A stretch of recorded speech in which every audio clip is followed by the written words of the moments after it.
এইভাবে ছাত্র অধিকার পরিষদ একটা আপসীন লড়াই সংগ্রাম এবং মানুষের ভালোবাসার মাধ্যমে ত্যাগের মাধ্যমে আজকের এই জায়গাটিতে এসেছে। আমি যেই কারণে বলেছিলাম যে আজকে ডাকসু না হলে, 18 সালে কোনো সংস্কার আন্দোলন না হলে আজকের এই আসিফ নাহিদ, এই উপদেষ্টা, এই ছাত্র নেতাদের অনেকে তৈরি হতো না। কারণ এই গণ অভ্যুত্থানের যারা নেতৃত্ব দিয়েছে তাদের বড় একটা অংশ, যাদেরকে নার্সিং করেছি, পৃষ্ঠপোষকতা করেছি, মানুষের কাছ থেকে পয়সা নিয়েছি, আবার এখন অনেকে ধরেন অনলাইনে গাড়ি দেয় যে বিকাশ নূর নানান ধরে একটা কটাক্ষ করে।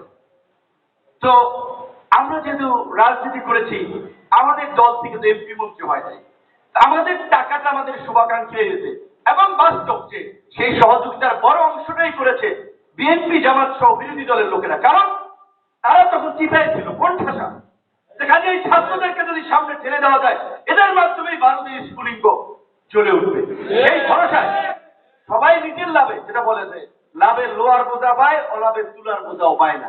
তো লাভের কারণেই সবাই সাপোর্ট করেছিল, পৃষ্ঠপোষকতা করেছিল।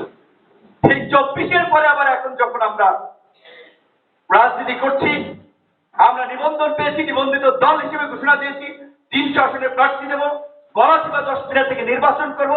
এখন আগে যারা আপনারা বয়স্ক মানুষ বা তরুণ ছাত্র যুবকরা তো বুঝবে, যারা আমাদেরকে নিয়ে পোস্ট দিত না বিপিনুরের সাথে যেটা হচ্ছে অন্যায়, এটা হতে পারে না, সেই ডাকসুর বিপি একজন তরুণ ছাত্র এই সেই নানান ভাবে এখন তারা এই গালি দেয়। এখন আবার তারা পুরানো ভিডিও ধরেন 2019 সালে ডাকসু নির্বাচনের পরে শেখ হাসিনার আমন্ত্রণে তৎকালীন প্রধানমন্ত্রী পুরো ডাকসুর প্যানেল আমরা গণভবনে গিয়েছিলাম। সেখানে গণভবনে আসলে কি পরিস্থিতি গিয়েছিলাম সেটা এখানে জানেন যে আমরা বলেছি, আপনারা কি জানেন যে আমার মা নাই, ছোটবেলা মা মারা গিয়েছে।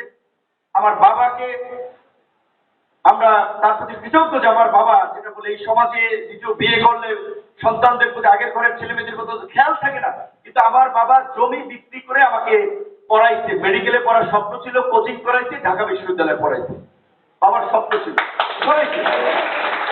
তো সেই বাবাকে এখানে গোয়েন্দা সংস্থার লোকেরা ঢাকায় নিয়ে যায়, তারে বুঝায় চাপটা। দেখেন খালেদা জিয়ার মতো মানুষ কিন্তু হাসিনা জেলে বইলে রাখছে, তারে প্রমাণ দেশের বাইরে। বিএনপি জামাতের লোকেরা টাটু শব্দ করতে পারে বিপিনুর কি হয়ে গেছে, বিপিনুর এত লাফালাফি করে ঘুম হয়ে যাবে, কিন্তু বিএনপির ছাত্র নেতা ছিল, সাহসী ছাত্র নেতা, যারা বলে পা দিয়ে অস্ত্র চালাইতে পারতো, এরকমের সাহসী ছাত্র। ওই সময় প্রেক্ষাপটের কারণে নিজেদের নিরাপত্তার কারণে প্রয়োজন ছিল ইলিয়াস আলীর মতো ছাত্রতা। গুলিস্তানের বিএনপির কমিশনার ছিল চৌধুরী আলম, গায়েব করে দিতে, হাওয়া করে দিতে, কিছু করতে পারছে বিএনপির লোকেরা পারে না। তো এইটা আমার বাপের বুঝাইছে যে এই অবস্থা আপনার ছেলে কি হয়ে একটু খরচ করে দিলে, গুম করে দিলে, কয়েকদিন প্রতিবাদ মিছিল হবে, তারপরে কি হবে?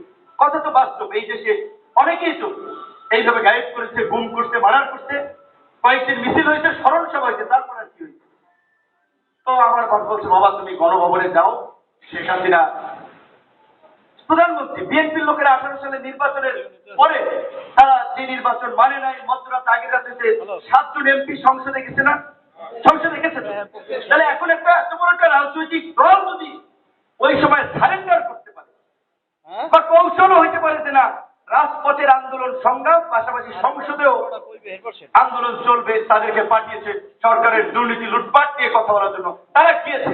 তো আমি একটা ছাত্র সংসদের ভিপি, ডাকসু নির্বাচনে আমি গণভবনে গেলেই কি না গেলেই কি, বরঞ্চ আমরা যে কৌশলে রাজনীতি করেছি, আপোষ করে নেই, নৈতিকতাকে বিসর্জন দেয় নেই, বিবেককে বিক্রি করে দেয়, সমস্ত যতটুকু ন্যূনতম সুযোগ আমরা পেয়েছি দেশের মানুষের মুক্তির জন্য ব্যবহার করেছি, দেশের মানুষের কল্যাণের জন্য ব্যবহার করেছি। আমি